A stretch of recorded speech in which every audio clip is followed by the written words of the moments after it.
Allez, la première news, et ce sera l'unique news d'ailleurs, et pas des moindres de cette émission, c'est tombé en off grâce aux insiders américains, notamment Adrian Wojnarowski. La légende Tony Parker devrait être intronisé au Hall of Fame, donc le panthéon un petit peu des basketteurs les plus rayonnants et importants en NBA. Il n'y a pas que des basketteurs, il y a des coachs aussi, il y a des contributeurs.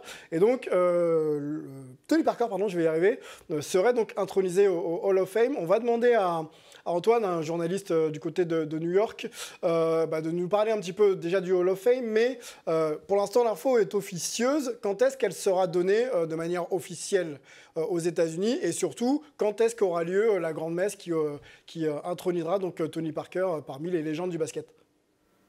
Oui, il y a toujours le savoir-faire américain, le timing, même sur les infos officieuses, est toujours intéressant.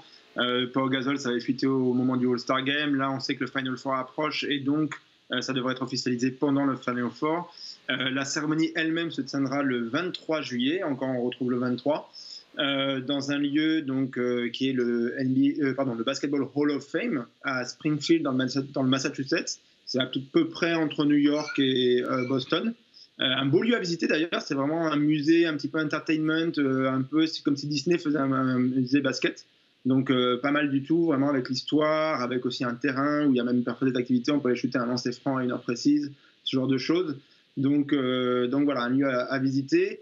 Et ces cérémonies, maintenant on commence un petit peu à être habitués, mais peut-être des fans qui découvrent un petit peu, c'est quand des légendes du sport un petit peu sont intronisées dans ce mémorial. Donc un petit peu vraiment l'officialisation de leur carrière, de leurs accomplissements.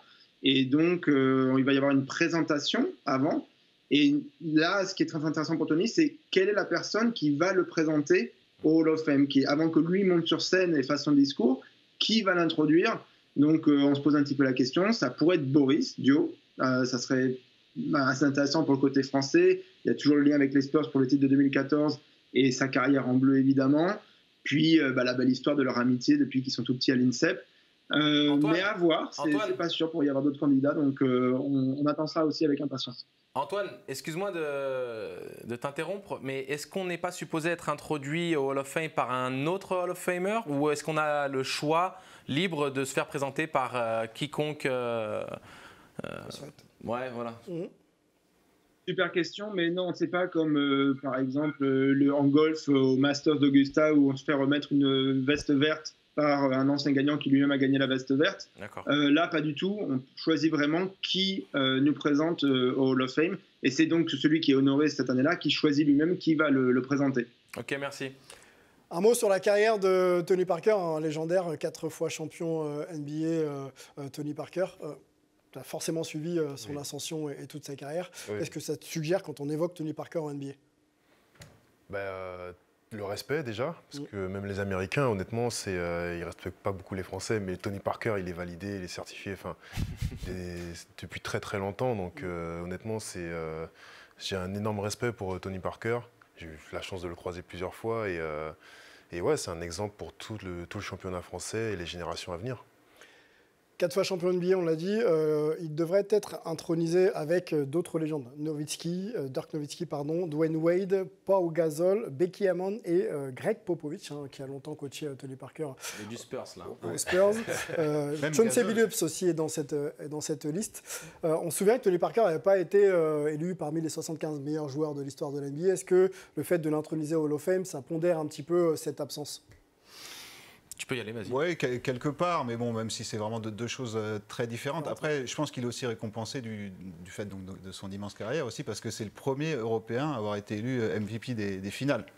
Quand même, donc ça c'est pas rien. Et si on regarde cette classe de 2023, elle est très internationale. Et on peut dire que c'est un peu, ça présage de l'avenir, parce que là, tu regardes, les 4 derniers MVP sont étrangers. Il n'y a pas eu de MVP américain depuis Harden. Donc, on sent quand même que le basket NBA commence à devenir de plus en plus international, de plus en plus global. Et c'est une tendance qui va faire que s'accroître. C'est peut-être le premier d'une longue liste. Je pense. Oui, et puis bon, mais pour moi, ça ne fait pas du tout amende honorable sur l'absence d'un Pau Gasol ou d'un Tony Parker. Enfin, il y a eu beaucoup de joueurs, l'absence de Dwight Howard.